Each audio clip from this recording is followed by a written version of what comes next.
In 2012, Lewis Morgan, a classmate of 19-year-old Ben Francis, founded a dropshipping business selling workout supplements. Francis soon discovered that his business had low profit margins and little room for growth. So he turned to the clothing industry. He started making clothes in his mother's garage using a sewing machine and a screen printer while delivering pizzas. The company had a $1.45 billion valuation 8 years later. Stay tuned till the end to know how Francis built Gymshark into a billion-dollar company in 8 years. In 2012, Lewis Morgan and Ben Francis created Gymshark, each of them being university students at the time. They took on after-school jobs to help support themselves. For Pizza Hut, Ben Francis drove deliveries. Lewis Morgan worked as a pot washer at a nearby hotel and a retail assistant at a menswear shop. Francis had a serious gym and fitness obsession. By this point, he had already established some fitness apps and websites, but he wanted to move beyond that and start selling real goods online. The obvious solution looked to be fitness supplements, but with his Pizza Hut salary, he needed help to afford the required minimum orders. He therefore devised an alternative strategy. Gymshark started up as a dropshipping company. Due to financial constraints, Francis started selling fitness clothes using dropshipping. Dropshipping is an order fulfillment option that allows e-commerce companies to outsource the procurement, warehousing, and shipping of their products to a third party, usually a supplier. Dropshipping was a novel approach that wasn't widely used at the time. It meant he could run his business without investing in stock and taking financial risks. He then formed Gymshark, made a website, and began to work.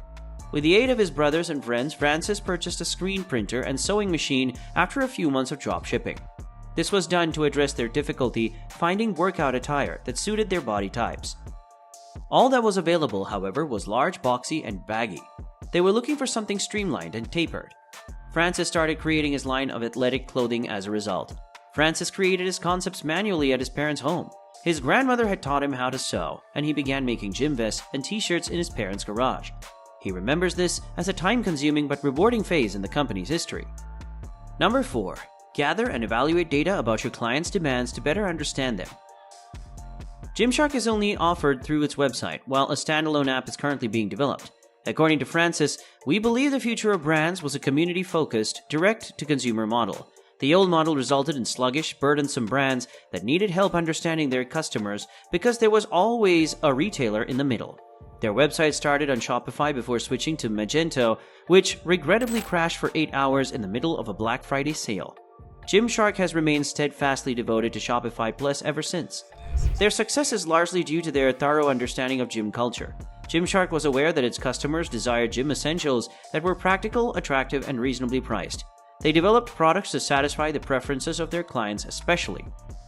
Executive Chairman Paul Richardson, a serial entrepreneur himself, claims that Gymshark devotes significant time and money to continue monitoring their clients' shifting preferences. To know their consumers so well that they can anticipate their needs, they employ a data staff of about 40 individuals. For instance, they might combine information on purchases with Instagram views and usage of their fitness app to create a profile of their target market. They may learn from the information that the target consumer, like black tracksuit bottoms and black vests with prominent branding, loves performing deadlifts on Thursdays and Fridays and enjoys working his chest on Monday. They can then promote deadlifting gear like chalk, straps, and lifting shoes at the appropriate time. Number 3. Collaborate with online personalities to develop a strong online profile for your company. Influencer marketing is a key strategy the business uses to promote the Gymshark brand. Gymshark's initial influencer approach was centered on Instagram, which leveraged influencers to go from 0 to 100 million in 7 years. Additionally, they collaborated with well-known YouTubers like Nikki Blackketter and Lex Griffin. Recently, they shifted their attention to TikTok, which has more than 3.4 million followers and 52.2 million likes, and posted videos of quick dance moves and fitness challenges using branded hashtags. Francis is a self-proclaimed influencer who uses YouTube videos to promote his business and give viewers a peek behind the scenes and how he builds brands. 3 months ago, he announced that Gary Vaynerchuk, another major figure in the entrepreneurial world, would be joining the group as an advisory board member. A skillful executed cooperation to increase Gymshark's profile in the business, fashion, and fitness. Unsurprisingly, searches and direct URL entries account for most of Gymshark's traffic nowadays. Number 2. Reach out to a group you're familiar with. In their teens, both co-founders were serious lifters, adept at connecting with their local scene. In the beginning, Francis took a major risk by investing $300,000 in a booth at the fitness and bodybuilding show Body Powder. The squad advertised their brand new item, the Luxe tracksuit, at the occasion. After the event, they released the product, and within 30 minutes, their revenue increased to £30,000. What he did that was effective. He staked his bets on a neighborhood he knew well. A combination of product scarcity, influencers, and community was used to promote organic brand awareness and growth.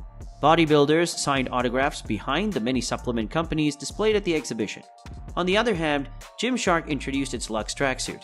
Additionally, there was an open stand where spectators could stop by and chat with the team's athletes. While having YouTube influencers at your booth makes perfect sense today, this was novel at the time.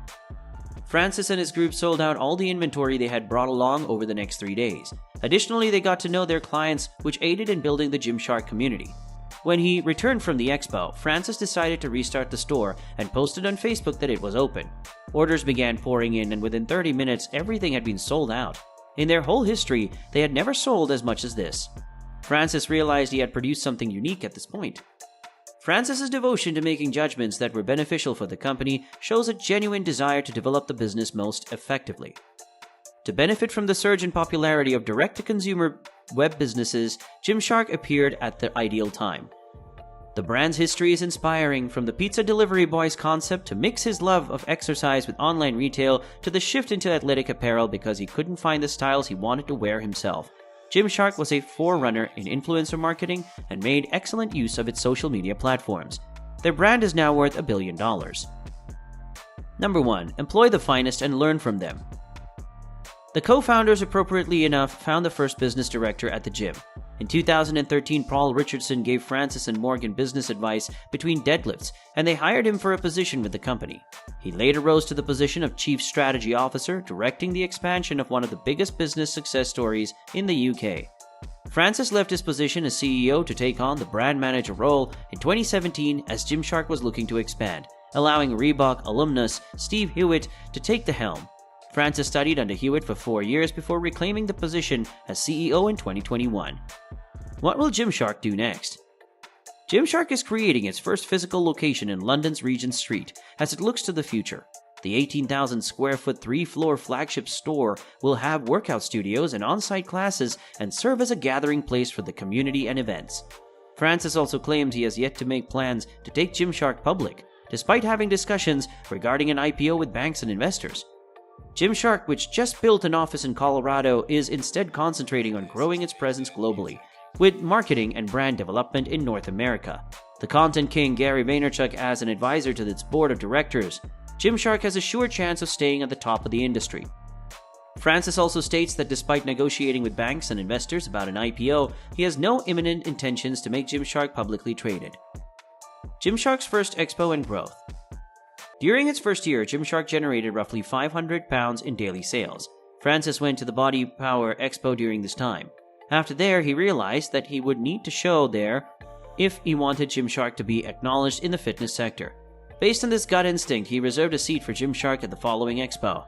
Francis would witness Gymshark expanding during the year leading up to the exhibition, enabling him to make his first order with a manufacturer. He also had enough money to renovate his booth at the show and invite YouTube fitness models. Francis, who started making clothing by hand in his family's house rather than attempting to hasten his achievement. After a few years, Lewis and Francis created one of the UK's fastest growing companies. Here are the significant lessons that this tale might teach us. First lesson: forcing the success of your business is much easier when you're passionate about it. Second lesson: have the guts to break new ground and experiment. Lesson 3: look for opportunities instead of issues. Therefore, even if you're occupied sewing garments at your parents' house, you still can rule the retail industry. Stay within the teachings the Gymshark founders taught us. That's it for this video. Feel free to share your opinions in the comments below. Don't forget to hit that like button, subscribe to the channel, and press the bell icon to stay updated with our weekly videos.